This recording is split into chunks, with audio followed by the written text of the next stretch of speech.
ঈদের ছুটিতে ঢাকায় লোক কম, যার প্রভাব পড়েছে বাজারে। নেই হাকডাক, ক্রেতা বিক্রেতার দরদাম করার চিরচেনা সে দৃশ্য। রাজধানীর নিউ মার্কেট বাজার থেকে সরাসরি জানাচ্ছেন সহকর্মী রবিউল ইসলাম রবি। রবি, একটু আগের খবরে আপনি যেমন জানাচ্ছিলেন যে বাজারে লোকজন তেমন নেই বললেই চলে, তো বেলা বাড়ার সাথে সাথে কি সেই অবস্থায় কোনো পরিবর্তন এসেছে কিনা? আমি এই মুহূর্তে আছি নিউ মার্কেট কাঁচা বাজার রয়েছে যেটি ওইখানে আছি আসলে। কাঁচা বাজারের যে পরিস্থিতি এখন আমি আপনাদেরকে জানাবো যে নিউ মার্কেট কাঁচা বাজারের সবজির যে বাজারটি রয়েছে সেই সবজির বাজারটি আসলে দুই একটি দোকান খুলেছে মাত্র। এর বাইরে আসলে তেমন একটা সবজির বাজার খুলে নেই। আর দাম আমি একটু আগে যেটা জানিয়েছি আগে অপরিবর্তিত রয়েছে, রোজার আগে যে বাজারটি ছিল সেটিই ছিল।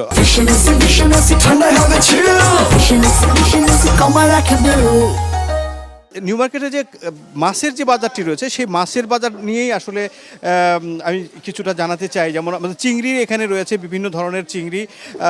এখানে চিংড়ি মাছের যেটা আমরা দেখতে পেলাম যে 1000 টাকা থেকে শুরু করে 1400 টাকা পর্যন্ত চিংড়ি মাছ এখানে বিক্রি হচ্ছে। এটা সাইজ বেঁধে, সাইজ অনুযায়ী। এখানে তেলাপিয়া মাছ রয়েছে, এখানে বেশ বড় বড় তেলাপিয়া 250 টাকা করে তেলাপিয়া মাছ এখানে বিক্রি হচ্ছে। ট্যাংরা বিক্রি হচ্ছে 600 থেকে 1200 টাকা পর্যন্ত, এটা সাইজ অনুযায়ী। এছাড়া আরেকটা বিষয় জানিয়ে রাখি যে রুই মাছ এখানে যেটা বিক্রি হচ্ছে এখানে 300 টাকা থেকে শুরু করে 450-500 টাকা পর্যন্ত। অনেক সময় লাইভ যেগুলো আছে ওগুলোর দাম একটু বেশি রাখা হচ্ছে। এছাড়া আর পাঙাশ মাছ আমরা দেখতে পাচ্ছি, পাঙাশ মাছগুলো এখানে বিক্রি হচ্ছে যে 200 থেকে 180 থেকে 200 পর্যন্ত পাঙাশ মাছগুলো বিক্রি হচ্ছে।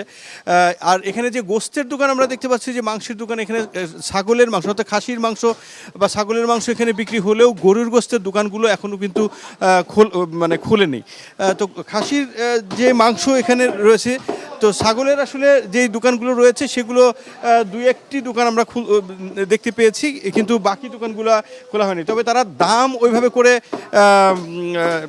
ঠিক আগে রোজার মধ্যে যে দামটি তারা রেখেছিল সে এখনও সেই 1200 টাকা কেজি দরেই খাসির মাংসটা বিক্রি করছে। এছাড়া যে সার্বিক যে বাজারের যে পরিস্থিতি, রোজার মধ্যে মানুষ যে স্বস্তির তে বাজার করেছিল, রোজার পরেও অর্থাৎ ঈদের এই 3 দিন পেরিয়ে গেলে ক্রেতা সমাগমের ভিড় তেমনটা না থাকলেও বাজারে কিন্তু স্বস্তি এখনও বিরাজ করছে।